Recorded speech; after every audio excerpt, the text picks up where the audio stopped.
Hello everyone, তোমাদের সঙ্গে আবার একটি রেসিপি নিয়ে চলে এলাম। তো আমি ঘরে কীভাবে আমি চাটনি বানিয়ে খাই সেটাই তোমাদের সঙ্গে শেয়ার করব।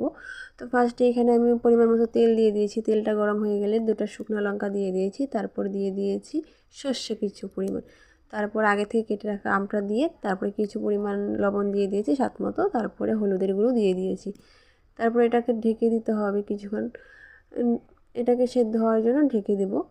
তো আমি ওইখানে কিশমিশ কাজু কিছু আমি ব্যবহার করিনি, আমি শুধু নর্মাল একটা চাটনি বানিয়েছি। তারপর ঢাকনা খুলে আবার নেড়ে চেড়ে পরিমাণ মতো জল দিয়ে দিতে হবে। তো পরিমাণ মতো জল দেওয়ার পরেও কিন্তু আবার একটু ঢেকে দিতে হবে আরও ভালো করে সেদ্ধ হওয়ার জন্য আমটা। তো এদিকে আমি নাড়াচাড়া করে ঢেকে দিয়েছিলাম। তো ঢাকনা খোলার পর আমি আবার পরিমাণ মতো চিনি দিয়ে দিয়েছি, যেরকম পরিমাণ যারা খাবে সেই অনুযায়ী তোমরা চিনি দিয়ে দিবে। তারপরে এদিকে আমি কিছু নাড়িয়ে চেড়ে নামিয়ে নিলেই হয়ে যাবে আমাদের আজকের চাটনি। তো আমার ভিডিওগুলি তোমাদের কেমন লাগে কমেন্ট করে জানিও, যদি ভালো লাগে লাইক কমেন্ট শেয়ার করে দিও। Bye, tata.